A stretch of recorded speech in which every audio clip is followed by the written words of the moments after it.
Outrageous predictions for Ohio State's home game against Maryland on Saturday. Homecoming game against Maryland on Saturday. First game since September 23rd against Notre Dame, so they had the week off, and coming in, resuming Big Ten play with the 5-0 Terrapins, undefeated Terrapins coming in almost top 25 Terrapins. They missed by one spot. Steven, what's your outrageous prediction for this matchup?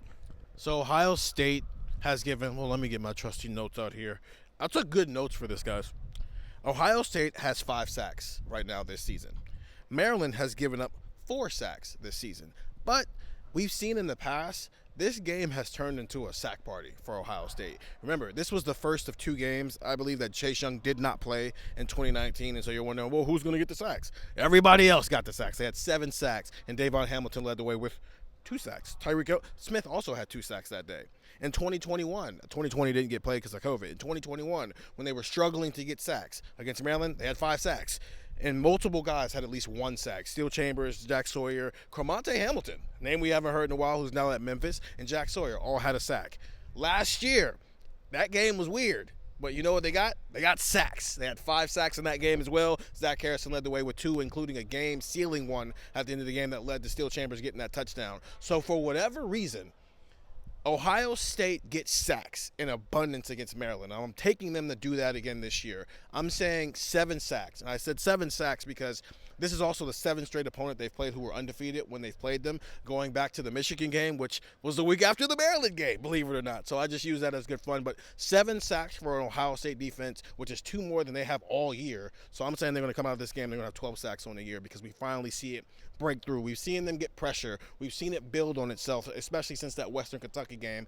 This is when these guys finally start getting home, whether it's JT Tuimoloau, Jack Sawyer, Mike Hall, Tyleik Williams, or Ty Hamilton. 7 would be a lot, especially considering Maryland's only allowed 4, and Maryland hasn't played anybody very good yet. And Jim Knowles is definitely concerned about Talia Tagovailoa being able to get out and make plays. So, Andrew, are you thinking along the same lines as Ohio State being able to pile up some sacks? I think Ohio State's going to pile up the sacks. If I had to make an outrageous prediction, it will not be sacks. I'm going to say – about the sacks, I should say. I say Ohio State's going to get 5 sacks, and Notre Dame, wow, it shows where my brain is at. Maryland is going to get 5 plays of 20-plus yards or more. Maryland is going to stretch the field because, unlike Notre Dame, that's where my brain was. I was trying to weave that in. See, Notre Dame didn't really do that. Notre Dame didn't really test Ohio State vertically. Maryland is going to test Ohio State vertically, and I think that Maryland kind of knows that might be their only chance to even hang around. I mean, the Notre Dame game, that spread was 3 points, and people are talking about this game, battle of unbeatens. Well, the spread's 19.5. The spread's 20.5, depending on where you look. So there's a clear talent disparity, and I think Maryland is going to come in here swinging. I think Maryland, they're going to give up some plays. I think they're going to look at it, and you know what?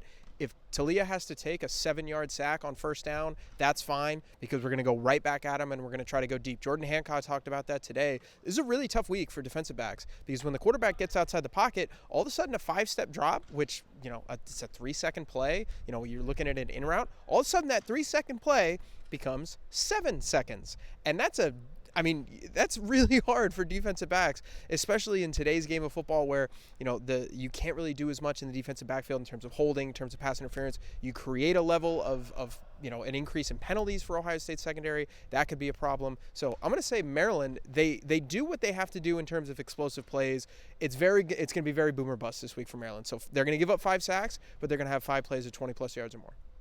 One thing that's been missing from Ohio State's attack this year is that kind of explosive element in the passing game. We've seen it on a couple of occasions, definitely against, especially like the Youngstown State, Western Kentucky games. There were some moments for Kyle McCord and Marvin Harrison Jr. I think this is a week, though, where they can maybe spring off a couple of those more explosive touchdowns. Like we said, Maryland has not played an offense that you respect very much at all so far. Like, what's the best offense they played? Like Michigan State, maybe? It's just not. It's a different tier of football that they're experiencing this week. And I think on top of that, you have an Ohio State team that knows that the offense just hasn't clicked yet. And one of the elements that they're known for is that that explosive element, especially in the passing game. So I'm going to take 3 touchdown passes of 25 yards or more. I don't know if that's like super outrageous, especially for Ohio State, but maybe relative to this season and relative to the fact that you're playing an undefeated team, an undefeated Big Ten opponent this late into the season that has frankly been playing well defensively. And the one area of the team, one area of Maryland that I know Ohio State respects is the secondary on that defense. Like, they feel like they've got some dudes back there. They've been sending dudes to the NFL. They've been replenishing them with new dudes, and we don't know for 100%, like, is Marvin Harrison Jr. going to be able to be his normal full self? But I still think that they're going to find ways to create more explosive plays in the offense. I think the Notre Dame game can be a little bit instructive for what they didn't do and what they can, how they fix that, how they find those plays in the offense going forward after the bye week. A lot more to talk about as far as the game prediction or the game preview. So get the Buckeye Talk, where we're going to be talking about that, wherever you can find podcasts, and find the text 614-350-3315 for news, analysis, other updates all week from cleveland.com.